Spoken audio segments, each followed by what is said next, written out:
Are you somebody who loves dating crazy people? I know I used to be, and it affected my sobriety. So if this sounds like you, you're gonna wanna stick around until the end of this video to find out what we gotta do about it. What's up, everybody? This is Chris from the Rewired Soul, where we talk about the problem, but focus on the solution. So for my entire life, I just loved to date crazy women. From the time that I was just about yay tall, and I started dating, like I was just drawn to them, I was attracted to them. And this was just part of who I was, and this is just what I told people. And I would date them, and they would always end up bad. And what would happen is that I would get into self-pity, you know? I would date somebody, and then they would cheat on me, or they would fight with me, or they would yell at me, or they would be verbally or even physically abusive. And then I would go and I would lay in bed and say, why?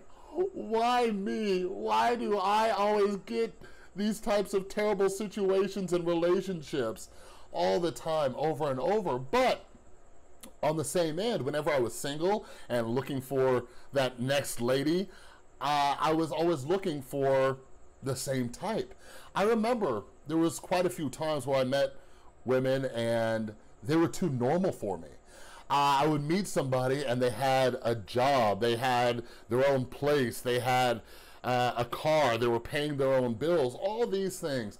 And I just remember saying, that's a little bit too normal. And I would be drawn to somebody who was a little bit more feisty, and someone who liked to argue, someone who didn't mind speaking their mind. That was the type of woman I liked. They always kept you on your toes, you know what I mean? And you might be able to relate to this. But what I started seeing when I got sober was that this was actually fueling my addiction. I will never forget. I'll never forget. My mom was maybe 3 or 4 years sober, and just to let you know, my mom is a psychologist who is also an addict in recovery. And I was still in my active addiction, and I was talking to her, and I think I was drunk, and I was crying to her about this girl who just broke my heart. She was an on-again, off-again girlfriend, and I was crying to my mom. And my mom's like, do you want me to tell you the truth? Like, and I'm like, yes, please, just tell me. I don't even care at this point. Right? And she starts telling me, and I had this crazy epiphany when she told me. And my mom explained to me that because I was raised by an alcoholic mother, I'm always looking for someone who is just like her for 2 reasons. See, because of the way I was raised, I feel comfortable in chaos. I feel the most comfortable in a situation where my partner is a little bit crazy and I never know what they're gonna do, because that's what I grew up around. But on the other end of it too, I would always date women who I felt the need to fix. I needed to date women who I thought needed help. And this was a pattern throughout my life. I needed somebody who maybe didn't have like a ton of friends, right? Or maybe they had family problems, or maybe they had financial problems, or maybe they just got out of an abusive relationship or something like that. And I would put on my cape and I was just Captain Save a Lady and all that kind of stuff. And my mom explained to me on a psychological level, I was trying to find a woman that I could fix because I could never fix my mom. And my brain just exploded inside of my head, and I'm like, oh my God, you're right. But here's the kicker. That was during my addiction. So I was still a crazy person, and I just kept doing it anyways. And they talk about us not dating our first year sober, and this is one of the main reasons why. I actually didn't date my first year and a half, but when I got back out in the dating field, I noticed that I was still drawn to the same type of women. But thankfully, in my recovery and working on myself, I kind of started realizing that these situations were keeping me sick, because I would put myself in bad situations, bad things would happen to me, and then that was my excuse to get drunk or high.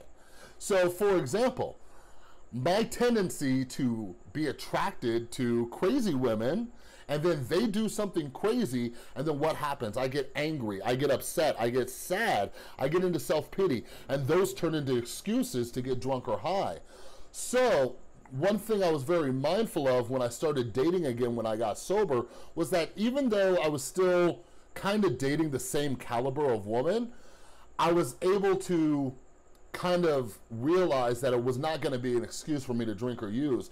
Now, I will admit that as I started to date, when I was sober, I was able to draw better boundaries. I was able to cut things off when they needed to be cut off and all that kind of stuff. And that was something I was never able to do before. See, a lot of us, especially those of us who are in recovery, we're the type of people who cling on really hard. So we cling on to these very bad or very toxic relationships. I would have to say, in my experience, one of the leading causes of relapse is bad relationships. Now, these relationships could be with family members and friends, but more so it's with partners, more so it's with spouses. It's with somebody you have an intimate relationship with, and we cling to this idea that we have to be with this person. Or this person is going to change, or they're going to change for us. So something I'm very grateful for in my recovery, I was able to kind of draw that line and not do that anymore. So I was able to kind of get out of the situation before it drove me completely insane. A funny story that I often tell my clients when I'm talking about medications is that I was off of my anti-anxiety medications for about 6 months in my recovery. And I tell them, like, then I had to start taking them again because my anxiety came back. And I'm like, do you want to know why? Do you want to know why? Well, it's because I got into a relationship with a crazy person. I started dating this woman, and she was kind of out there, and you know, it started bringing all my anxiety back, and I had to legitimately get it back on my anti-anxiety medications. So I'm of the belief that, you know, we don't fail in life, we learn from our mistakes. If you can switch the word failure and look at it as a teacher, then we start growing as human beings. We quit making the same mistakes. So I am the type of person who does touch the hot stove more than one time, but what I can tell you is that right now I'm actually in a relationship with my lovely girlfriend that you might have seen in some of the other videos, or maybe I'll put a picture of her right there. Anyways, we've been together, you know, geez, almost a year, maybe, and it's the healthiest relationship I've ever been in. Now, you know, she still has her little quirks, a little bit on the crazy side, but it's not nearly what I used to date. But this is the healthiest relationship I've been in because we communicate with each other. We know how to talk to each other, and we know how to be compassionate towards each other, and all these other things. And a lot of that, you know, I attribute to me constantly working on myself too. And I don't react the same way that I used to. And I'm starting to learn how to be in healthy relationships. And, you know, another issue that a lot of us have that we don't realize is that we often date on the level of our own personal self-esteem and self-worth. So this is one of the struggles of many people in early recovery, is that we date bad people because we still believe that we are bad people. We feel that we are not worth someone who is better. We have this idea that if we date somebody who is better than us, we might either A, not live up to their standards, or B, we might ruin them. But C, a lot of us also have abandonment issues. It's hard for us to realize that someone of a certain caliber might actually have feeling towards us because of the way that we see ourselves. But this is one of the reasons why I talk about helping others, working on your compassion, being of service to other people, because when we do these actions just in daily life, we start rebuilding our self-esteem and our self-worth. We start realizing that we are worth the affection of people of that higher caliber, so we no longer have to sit in that dating pool of people that we think that we're only worthwhile to them because we're so broken. Because what happens a lot of the times is that we feel that we're broken, we're damaged, so we have to date that type of person. And usually that ends up in just a very hot mess. So I hope that you've gotten something out of this video, and I hope you realize maybe your pattern of dating a certain type of person, and are these patterns leading back to relapse? And even if they're not leading back to relapse, are they leading back to insanity? Are they leading back to a life of unmanageability? Are they leading you to the edge where you're thinking about relapse because you're dating the same type of person? Remember, the definition of insanity is doing the same thing and expecting different results. If we keep dating the same type of person, we're going to keep having the same result. But in order to start dating a new type of person, a lot of it comes from the work that we have to do on the inside. See, something else I had to learn is that I could never truly love anybody else until I learn how to love myself. And that's kind of hard to grasp, because a lot of us feel that if we find the person who will love us enough, then that's good. That's all we need. But the reality is, we can never fully accept that love. We'll never believe the love that's coming our way unless we start loving ourselves.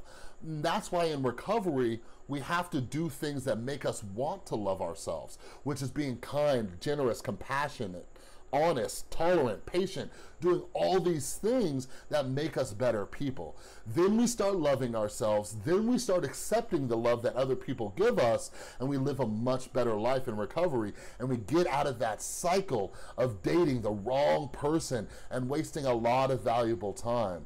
So I hope you learned something from this video. You learned a little bit more about Chris and his relationship history. But if you like this video, and if you want me to do more videos about relationships in general, whether it's for recovery or whether it's for your own personal mental health, if you find that your mental illness, depression, anxiety, PTSD, bipolar, if you find any of those have troubled you in relationships, let me know, because I'm thinking about starting a new series specifically focused on relationships. So if you like that idea, please give a thumbs up on this video. Please leave a comment down below if you think that's a good idea, because I would love to make more content, because a lot of the things that keep us mentally sick are when we keep staying in the same cycle of getting in toxic relationships. So I would love to do content on that if that's what you want. But as always, remember to subscribe if you haven't yet. If you're new here and you like videos about mental health, about mental illness, about sobriety, about addiction, about anything about keeping this thing straight, make sure you click right below and hit that subscribe button. Anyways, this is Chris with the Rewired Soul, and I will see you next time.